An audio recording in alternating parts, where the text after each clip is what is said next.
नमस्कार मित्रांनो, स्वागत आहे तुमचं पुन्हा एका नवीन व्हिडिओमध्ये। मित्रांनो, कोला क्षेत्रामध्ये धुमाकूळ घातल्यानंतर मुकेश अंबानींची कंपनी रिलायन्स कंझ्युमर प्रोडक्ट्स आता पाण्याच्या व्यवसायातही मोठ्या कंपन्यांना टक्कर देण्यासाठी सज्ज झाली। कंपनी आपल्या नवीन आणि स्वस्त पाण्याच्या ब्रँड कॅम्पा शुअरसाठी अनेक प्रादेशिक पाणी उत्पादक कंपन्यांशी भागीदारी करण्याची योजना आखते। हे पाऊल 30,000 कोटी रुपयांच्या अत्यंत स्पर्धात्मक आणि विखुरलेल्या पॅकेज ड्रिंकिंग स्पर्धेमध्ये खळबळ माजवू शकतं। कंपनी अत्यंत आक्रमकपणे किमती निश्चित करत आहे। रिलायन्स समूहाच्या FMCG शाखेचं रिलायन्स कंझ्युमर प्रोडक्टचे संचालक टी कृष्णकुमार यांनी या संदर्भात बोलताना माहिती दिली। ते म्हणाले की आम्ही बॉटलिंगसाठी आणि लहान ब्रँडसाठी प्रशासक मानकं सुनिश्चित करण्यासाठी अनेक प्रादेशिक पॅकेज आणि कंपन्यांशी सहकार्य करण्याची आणि भागीदारी करारावरती स्वाक्षरी करण्याच्या प्रक्रियेमध्ये आहोत। या भागीदारीमध्ये बॉटलिंग, तंत्रज्ञान आणि संभाव्य ब्रँडिंग सहकार्यावरती आधारित असतील। कंपनी आपल्या भागीदारांना विकत घेण्याची कुठलीही योजना आखत नाही, असंही ते यावेळी म्हणाले। कॅम्पा शुअर हे 5 रुपयांच्या सुरुवातीच्या किमतीमध्ये लॉन्च करण्यात आले। ही किंमत 250 ml च्या बॉटलसाठी आहे। येत्या 2 आठवड्यात ते सर्वप्रथम उत्तर भारतातील बाजारामध्ये उतरवलं जाईल, असं त्यांनी सांगितलं।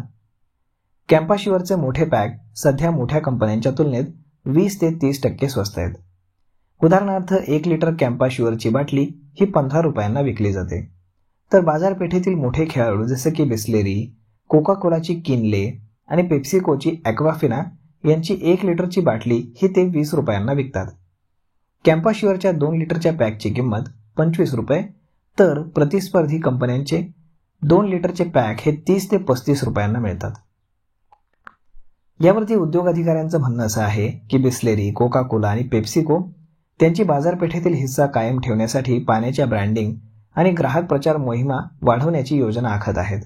या तीनही कंपन्यांपैकी कोका कोला आणि पेप्सिकोनं आतापर्यंत त्यांच्या पाण्याच्या ब्रँड्सच्या मार्केटिंग आणि जाहिरातींवरती खूपच कमी खर्च केलेला आहे। रिलायन्सने देखील कोला क्षेत्रात दमदार प्रवेश केला होता।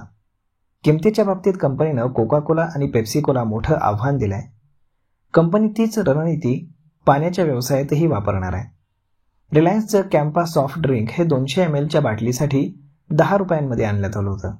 यामुळे पेप्सिको आणि कोका कोला यांना त्यांचे दर कमी करण्याचं किंवा लहान कॅन आणि बाटल्या कमीत कमी किमतीत लॉन्च करण्यास त्यांनी भाग पाडलं होतं। तर मग मित्रांनो, अशा पद्धतीनं बिस्लेरी, किनले आणि ॲक्वाफिना यांना टक्कर देण्यासाठी आता मुकेश अंबानी देखील या व्यवसायामध्ये उतरत आहेत।